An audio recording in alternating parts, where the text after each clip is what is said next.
Durante entrevista a uma rádio da Paraíba, o presidente Jair Bolsonaro explicou como alguns ministros das Cortes Superiores deveriam ser considerados suspeitos para participar da organização das eleições. Bolsonaro disse: "O voto da maioria tem que valer e o critério tem que ser justo e transparente. Porque o ministro Barroso, presidente do TSE, não quer o voto impresso auditável. O candidato dele, segundo o Datafolha, tem maioria, então ele vai ser eleito." O presidente questionou por que os cidadãos deveriam confiar em tecnologia dos anos 90 e apontou diversas denúncias de fraudes localizadas na última eleição presidencial, lembrando que não há denúncias de dificuldades para votar no candidato petista.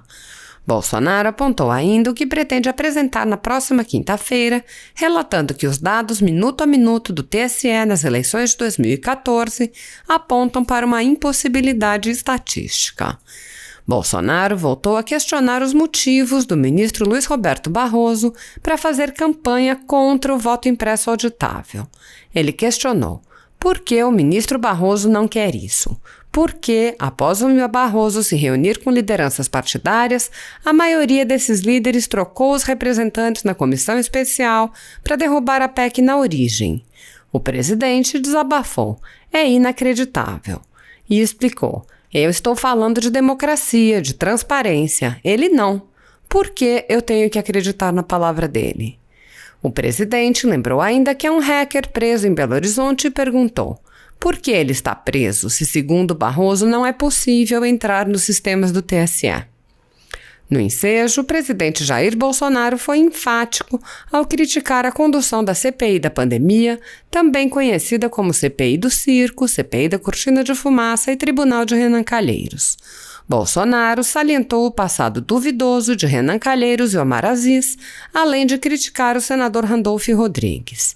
Consoante o chefe de Estado, a CPI está direcionada a desgastar o governo, independentemente dos fatos.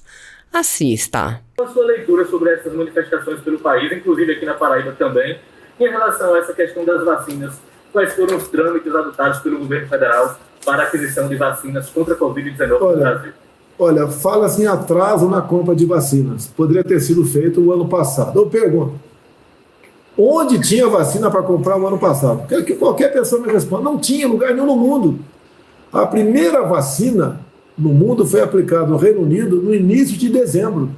No início de janeiro, meados de janeiro, nós já estávamos aplicando a primeira vacina no Brasil também. Então não tinha vacina na prateleira, ninguém tinha. Então é mentira essa acusação que atrasamos a compra de vacinas. E você pode ver, o Brasil hoje em dia é o quarto país que mais vacina no mundo.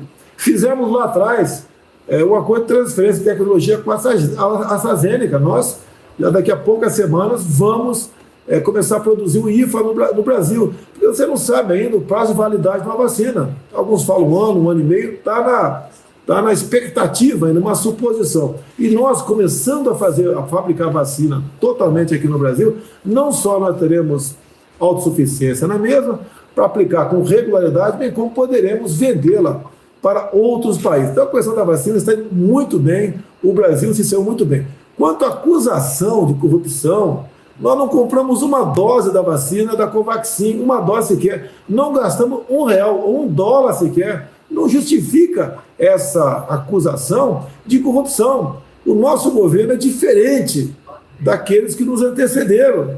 Se você pegar o governo Lula, Dilma, você vai ver a quantidade de denúncias de corrupção semanalmente. Estamos há 2 anos e meio sem qualquer acusação de corrupção para o nosso lado. E você pode ver, a questão das vacinas, eu dei um assinei uma medida provisória de R$20 bilhões para comprar uma vacina para esse ano todo. Então qualquer pessoa que porventura tenha vindo oferecer vacina para nós, que o Ministério da Saúde recebe todo mundo lá, porque quem sabe alguém apareça, ninguém apresentou uma proposta razoável, ou que pudesse garantir a entrega da vacina. E eu sempre falei, só compro vacina depois que ela for certificada pela Anvisa e só pagaremos depois que ela chegar. Então, corrupção zero em nosso governo. Querem colocar uma pecha em nós que não vai colar. Agora, nós aqui, chegou os dados fresquinhos na minha frente aqui, na Paraíba, nenhum governador comprou vacina. Se um governador está falando que comprou vacina, é mentira, não comprou.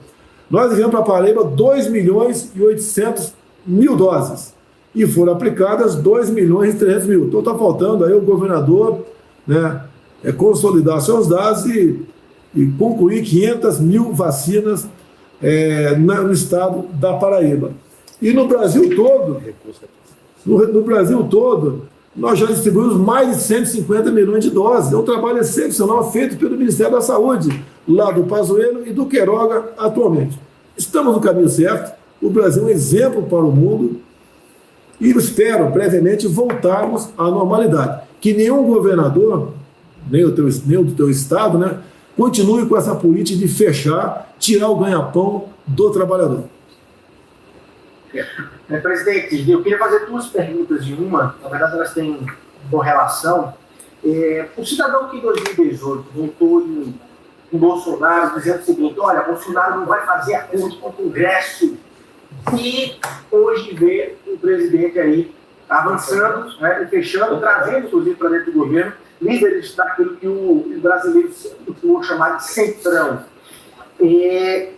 Como que o senhor diz para esse cidadão, para esse eleitor que apostava nessa bandeira e agora vê esse movimento ali no Congresso? E aí, correlacionado a isso, eu lhe pergunto, essa história do fundão, do aumento vitaminado do fundão eleitoral, o senhor disse primeiro que iria vetar, depois falou que o preço da inflação, o índice caberia, e agora já aceita ali os 4 bilhões. Existe ali a primeira pressão do Centrão nesse sentido em relação a essa história do aumento do fundo eleitoral, presidente? Zero. Nenhum partido vai me influenciar na minha decisão no tocante ao veto ou não do fundão. Primeiramente, nós temos 513 parlamentares. Quase metade integra os partidos ditos de centro. Se eu abandonar 200 e poucos parlamentares, vão me sobrar aí um pouco menos de 300 votos. Eu não tenho como aprovar nada no parlamento, muito menos proposta de emenda da Constituição. Então nós temos que nos aproximar do maior número de partidos que possam trazer apoio para a gente poder governar, poder ter votos dentro do parlamento. O Centrão é um nome pejorativo de vários partidos de centro. Tem sido úteis para nós aprovarmos muita coisa, como, por exemplo, nós devemos, está definido ainda, mandar uma proposta de emenda da Constituição para acertarmos a questão do Bolsa Família. Se eu não tiver apoio dos partidos de centro, o Bolsa Família não tem como ser reajustado agora para novembro e dezembro, que pretendemos dar um reajuste de aproximadamente 50% para o Bolsa Família. Então tem que governar com o que o povo mandou para cá. Na Paraíba são 3 senadores, não sei quantos deputados. Então alguns não votam com a gente, são contra, são oposição, eu não posso fazer nada. Mas eu tenho que trabalhar com quem a Paraíba mandou para cá. Essa é a questão aí de apoio parlamentar. Agora, ministério. Os ministérios mais importantes continuam por critérios técnicos. Tem uma possibilidade agora do Ciro Nogueira assumir o ministério da Casa Civil. A Casa Civil não tem orçamento em suas mãos, faz a articulação com o parlamento. E nós entendemos que um político, no caso um senador, poderia fazer melhor essa articulação com o parlamento. Por isso, essa aproximação com o Ciro Nogueira, que é do partido de centro. No tocante à veto. Antes que o senhor mude a questão do Ciro Nogueira, eu fiquei muito atento durante o período da última eleição de 2018, quando o senhor, um dos pontos fortes da sua campanha, que o senhor foi muito bem notado, foi a questão da moralidade, da ética, de fazer uma gestão com base nesses princípios. O senhor conhece muito bem, foi colega dele no Congresso, a figura do Ciro Nogueira, que responde a pelo menos 5 investigações, ainda não é condenado. Ele com perfil de muitas acusações. Do ponto de vista moral, pega bem para o governo do senhor, presidente? Se eu afastar do meu convívio parlamentares que são réus, ou recebem, ou têm inquéritos, eu perco quase metade do parlamento. Quem colocou o Ciro aqui, eu sou réu no Supremo Tribunal Federal, sabia disso ou não? Sabia sim. Eu sou réu no Tribunal Federal, naquele caso, a Maria do Rosário. Então, não deveria estar aqui também. Então, eu acho que todos nós só somos culpados depois da sentença transitar em julgado. Então, se o Ciro ou qualquer outro ministro meu for julgado e condenado, obviamente se afasta do governo. Mas, no momento, é o que eu tenho para trabalhar aqui em Brasília. Essa é uma realidade. E eu falei isso também em vídeo no passado, que eu iria governar com as armas da democracia e não seria um ditador. e os parlamentares que o povo mandasse para cá, no interesse de deputados e senadores, é com eles que eu teria que trabalhar e fazer com que os projetos nossos viessem a ser aprovados. Logicamente, a gente gosta... Por exemplo, o senhor tem saudade, por exemplo, do deputado Juliano Lemos, do Paraibano? Eu não quero polemizar com esse parlamentar, então essa é uma das perguntas que eu prefiro não responder, tá certo? O povo aí se entenda que nós vamos no ano que vem. Eu queria voltar a essa questão aí que o senhor fala dessa equação para governar. Nos governos Lula, Dilma, foram feitos aí governos de coalizão. O governo Bolsonaro também está nessa de coalizão. Não, a pergunta é, se não houver coalizão, não tem condições de governar nesse país? Você falou Lula e Dilma. Eles distribuíram estatais por partidos políticos. A Petrobras, a diretoria da Petrobras, os Correios, o BNDES, Caixa Econômica, Banco do Brasil, nada disso é nas mãos de políticos no meu governo. Então, uma diferença enorme entre o que Lula e Dilma fizeram no passado e o que eu faço agora. Não é a mesma coisa. A gente busca, pelo entendimento, soluções para o problema do Brasil. Quando se fala de uma PEC aí para a gente corrigir o Bolsa Família, vai por essa articulação. Acredito que não tem a maior dificuldade em aprovar isso. E nós queremos apenas a paz, tranquilidade, para a gente levar avante os nossos projetos. Nada mais do que isso. Repito, uma diferença enorme de governos anteriores, onde loteavam ministérios estatais e bancos oficiais. Presidente, em relação ao voto auditável, voto impresso e auditável, o senhor tem batido nessa tecla com bastante ênfase. O que o senhor traz de indícios aí em relação às urnas eletrônicas de supostas irregularidades? Por que o senhor defende o voto impresso e auditável? E o que o senhor pretende apresentar nessa quinta-feira na sua live? O senhor pode adiantar algo aqui para a gente? Caso esse projeto não seja aprovado, qual deve ser a postura do presidente? Olha, eu prefiro falar em voto democrático. É igual como você, no teu prédio, vota para síndico. Ou na escola, aí vota para aquele teu colega que vai te representar na formatura.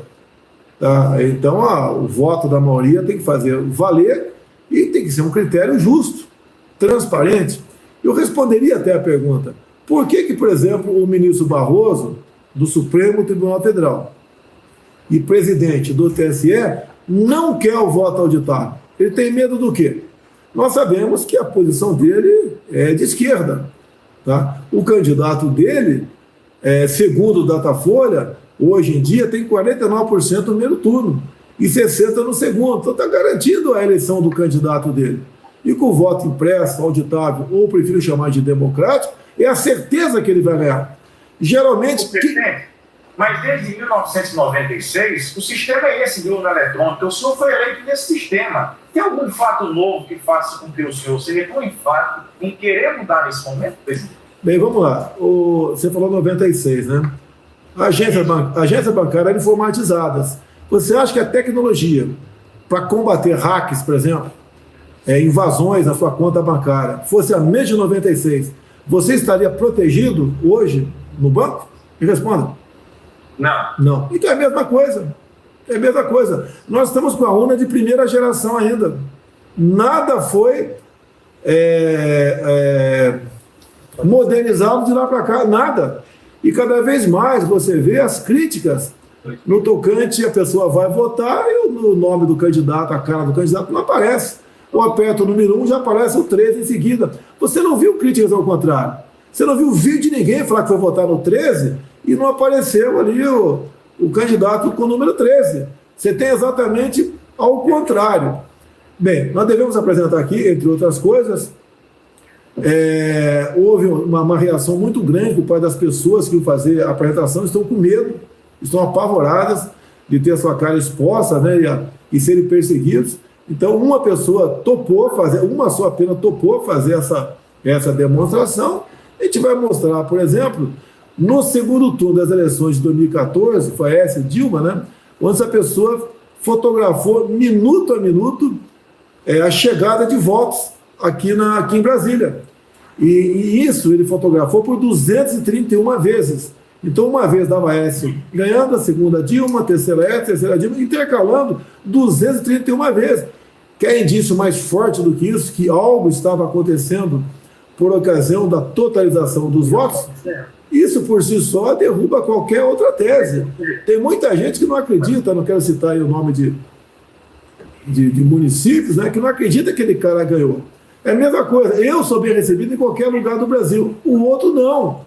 Por que ele está na frente? E mais uma coisa, nós sabemos que o Brasil, todos nós temos preocupação à noite, vamos dormir nessa casa, está bem trancada. Se você puder botar mais uma fechadura na porta da tua cozinha, você bota ou não bota? Bota, para evitar que alguém, né, com uma chave apenas, entre na tua casa. E por que o ministro Barroso não quer isso? Por que após o Barroso ir à Câmara dos Deputados, se reunir com lideranças partidárias, a maioria desses líderes resolveu trocar os integrantes da comissão especial que analisa o voto democrático, para exatamente derrubar na origem?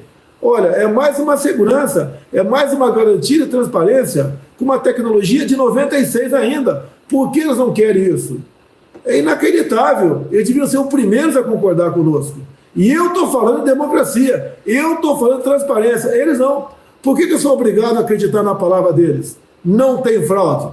Olha, tem gente que está presa aí no Brasil que foi, porque entrou nos computadores do TSE, está presa até hoje. Por que está presa? Já que não foi possível essa pessoa, né, segundo o Luiz Barroso, entrar nos computadores do TSE. Então tem muita coisa suspeita que nós não queremos que as eleições do ano que vem, isso estou falando com bastante antecedência, há mais de um ano, sejam contestadas, não na justiça.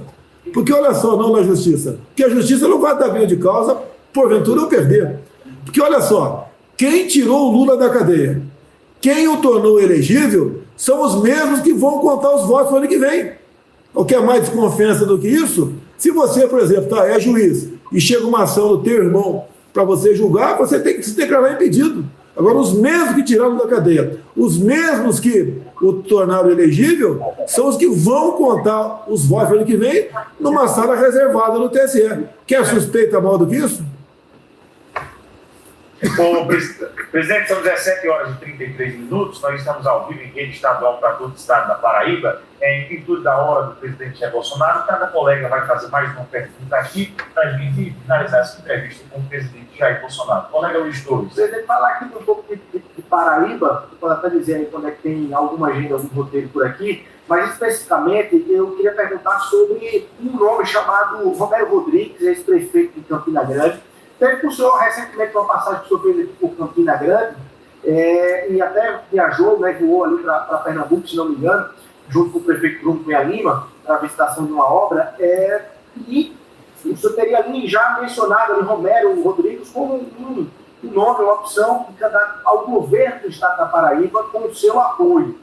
O senhor confirma isso? É um planejamento de ser seu candidato, mas a minha pergunta existe um debate aqui na base do Romero, que é ou um palanque exclusivo para Bolsonaro, ou seja, Romero candidato ao governo do estado da Paraíba, um palanque só para subir gente que vota e líderes que votam em Bolsonaro, ou a possibilidade de um palanque aberto, ele compor aqui, fazer uma composição em que os líderes possam votar em quaisquer candidato a presidente. O senhor aceita isso ou não?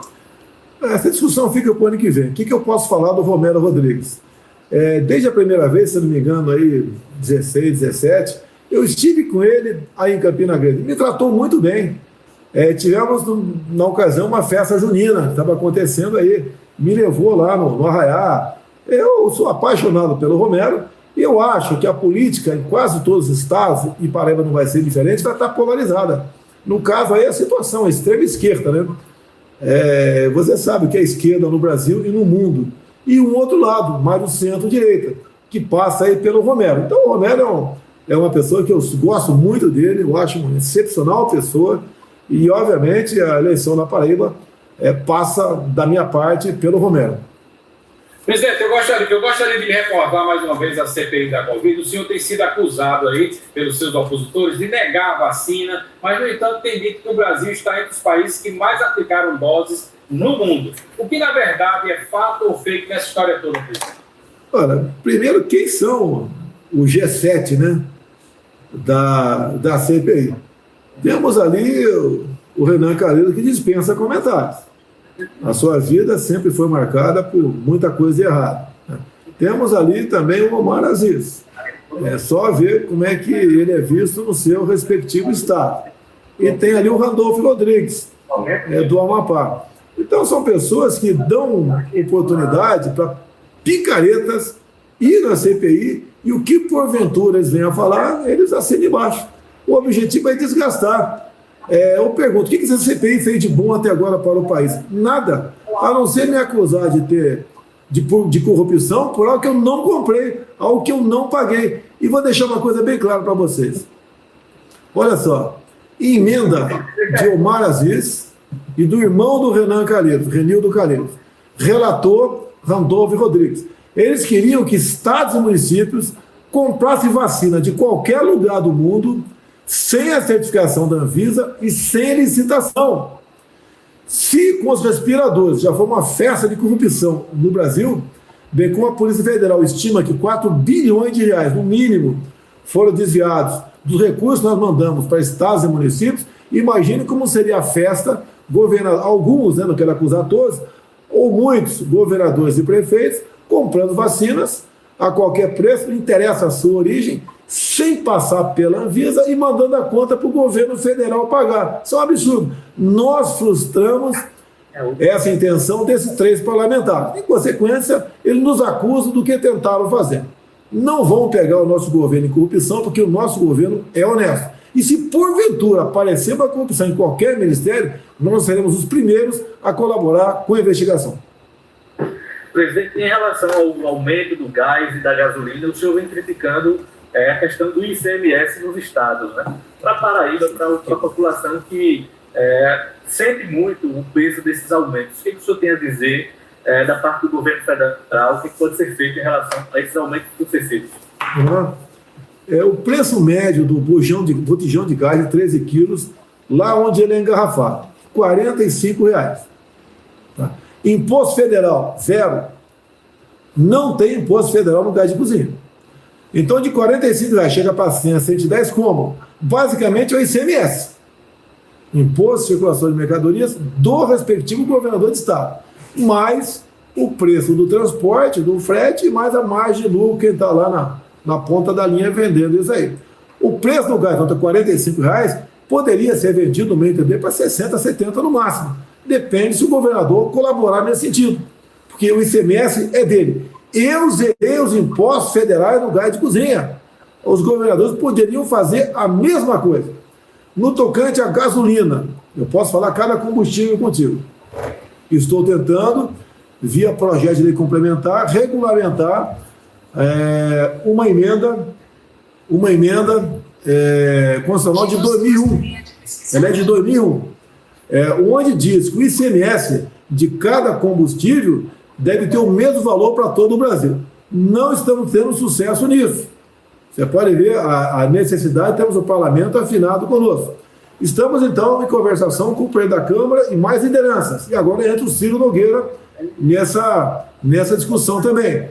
Fazer com que cada estado diga qual é o valor nominal do seu ICMS. O que é o valor nominal? Não é o percentual. Paraíba, por exemplo. Se o governador quer cobrar R$2 no ICMS da gasolina, vai cobrar R$2. Aí do lado, Ceará, Sergipe, Alagoas, Maranhão, quiser cobrar 3 ou 1, o governador decide. Mas o consumidor tem que chegar na bomba e falar, olha, a gasolina está R$1,85, o governo federal está cobrando 75 centavos de PIS/COFINS, que é o imposto federal, e o governador tanto. Para ele, então, começar a criticar e pressionar que aquele imposto seja diminuído. O mesmo acontece com o diesel. Esperamos ter sucesso nisso. O preço do combustível está bastante alto, mas o que mais pesa no preço do combustível é o ICMS do respectivo governador de estado. O presidente, vou falar inclusive em combustível. Ontem eu estive na cidade de Juazeiro do Norte, cidade do interior do Ceará, e fiquei, presidente, surpreso com o valor do combustível. O senhor tem noção de quanto é que está o litro do combustível aqui no Nordeste, presidente? Olha, o senhor tem noção? Eu vou ter que chutar para você. Deve estar a gasolina R$6. Quanto? 6.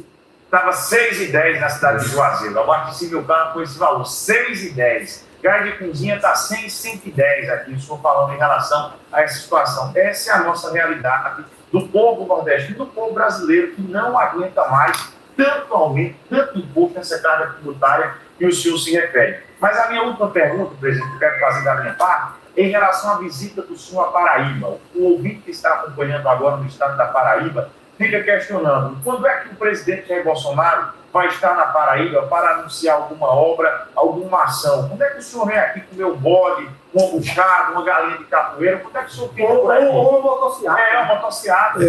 Eu já estive na Alagoas, já estive na Bahia, Maranhão, vou estar fim de semana agora em Presidente Prudente, aqui em São Paulo. No outro fim de semana eu vou estar em Florianópolis, em Santa Catarina. Agora, isso daí, geralmente eu sou convidado para participar de motocicleta. Eu não posso pegar meu avião da Força Aérea e participar de um passeio na Paraíba. Geralmente, quando me convido, a gente acerta uma agenda que seja bastante útil para o Estado. Geralmente, na sexta-feira, a gente conversa com o empresariado, com grupos de políticos, ou com cristãos, com evangélicos, e a gente faz essa viagem nossa e estamos sendo muito bem recebidos. Agora, quero repetir. Não na Paraíba? Não, pode ser a Paraíba também, mas são 26. Vamos falar, são 26 estados. E não dá para a gente todo fim de semana sair. Tá? A gente vai acertar aí sim.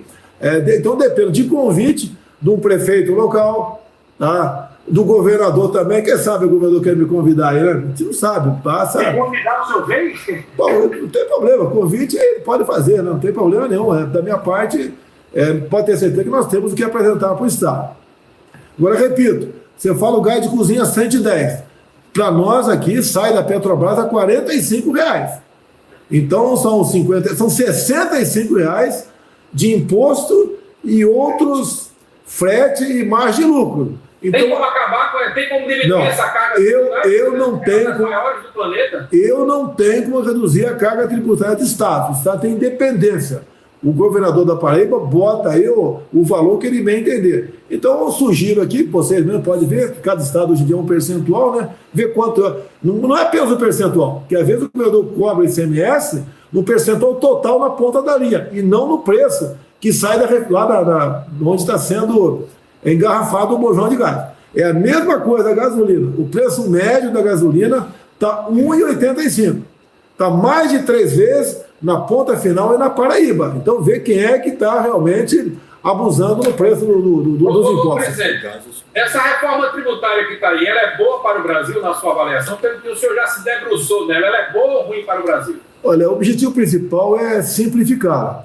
Agora passa pelo parlamento. E aí, muita modificação pode ser feita. O que eu já falei, nós não vamos admitir aumento de carga tributária. Se porventura aumentar alguma coisa, eu veto aquilo que começou comigo mesmo. Daí volta a bola para o parlamento. Se eles derrubarem o veto, vai valer aquilo. Agora, da nossa parte, o nosso compromisso é não ter aumento de carga tributária.